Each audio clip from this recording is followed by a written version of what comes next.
Welcome to the final episode of the Whitetail Watch.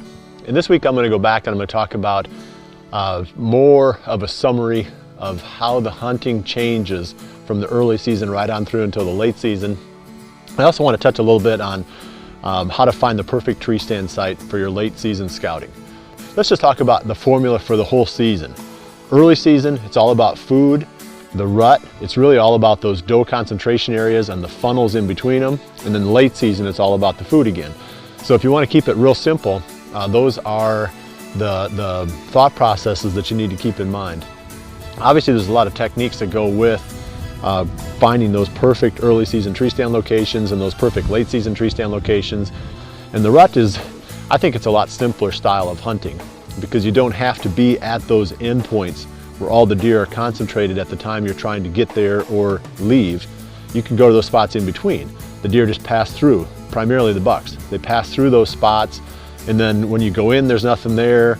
You just wait and make sure there's nothing around you. When you climb down and leave, there's basically nothing there at that time. So you're not bumping deer nearly as much hunting those types of locations as what you are hunting those feeding areas early and late in the season. You look at the early season feeding, and the thing that really spurs the best activity are those October cold fronts. And that's really the thing that we key on. If you go back and look at last season, we had some really good hunting in October. I would say it was probably the best October that I've seen for killing really nice mature bucks. Late season, it really does come down to having that prime food source.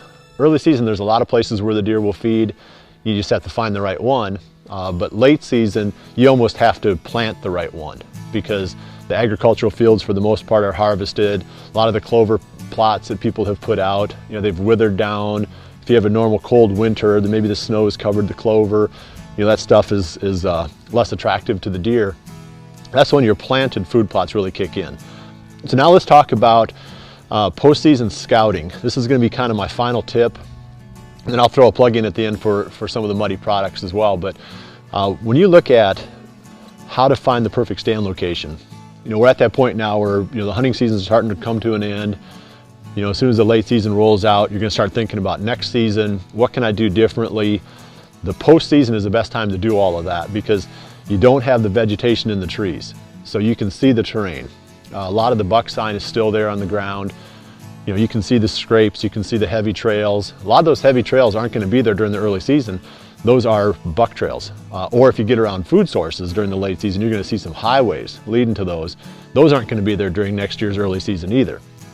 So you don't want to get too hung up on the sign. What I focus on primarily, let's just take a step back and come into a new property for the first time. My number one thing to look for is entry and exit routes. I don't want to know anything about what the deer are doing until I know first, how can I get in and out of this area, or where can I access it from where the deer aren't going to know that I'm hunting them. And that's the most important thing that comes with any hunting strategy, is to keep that element of surprise on your side. The longer you can keep the deer from knowing that they're being hunted, the more success that you're going to have. I'll look at it thinking, okay, I've got creeks, I've got ditches, I've got brushy fence lines, I've got some low spots that I can sneak through to get in and out. What else have I got to work with here? What's the farmer going to plant? If he's going to have corn in there, I know I can sneak through a standing cornfield early in the season. As soon as that gets combined, then I lose that ability, and maybe that stand location that I was accessing coming in and out through the corn becomes one that I don't hunt, later in the season. So map out your whole hunting area based on that element of surprise. Then the next thing, of course, is trying to figure out where are the food sources are always going to be important. Figure out what the deer are feeding on. If it's agricultural fields, try to figure out what the crop rotation is going to be. You might have to talk to the landowner and sort that part out.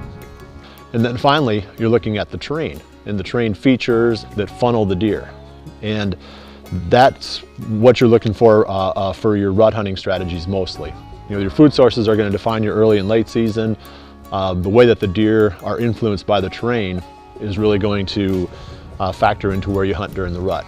And then cover-related funnels might be like brushy fence lines that connect two blocks of timber, or spots where the corners of two different blocks of timber come together, forming that bottleneck. All right, now we are almost done here. If you go and take a look at the GoMuddy.com website, you're You're going to see a lot of different product categories in there. There's lots of tree stands. You know, we've talked about those and how to place them and where to place them. You got the ladder stands and the hang-on stands. They've got ground blinds. We've got camera arms. And this is something, again, that, you know, since we've got the TV show and the web show, we're constantly using the Muddy camera arms. They're great, high-quality products. I mean, there's not one on the market that we would rather use. So we're excited that we have a chance to, you know, take advantage of these great products every single day in the field. Like I said, just take a look. There's something in there for everybody. And I know they're adding to it for 2016. I haven't seen all the new products yet. I'll be checking it all out at the ATA show here in January. And I'm sure I'll be excited with what I find there. So that's the wrap up. That's the whole season in review. And I hope you've enjoyed the Whitetail Watch. And I mean, it's exciting to walk through the whole season and see each stage as it sort of unfolds. So good luck the rest of the season, and I appreciate you watching us right here at Muddy's Whitetail Watch.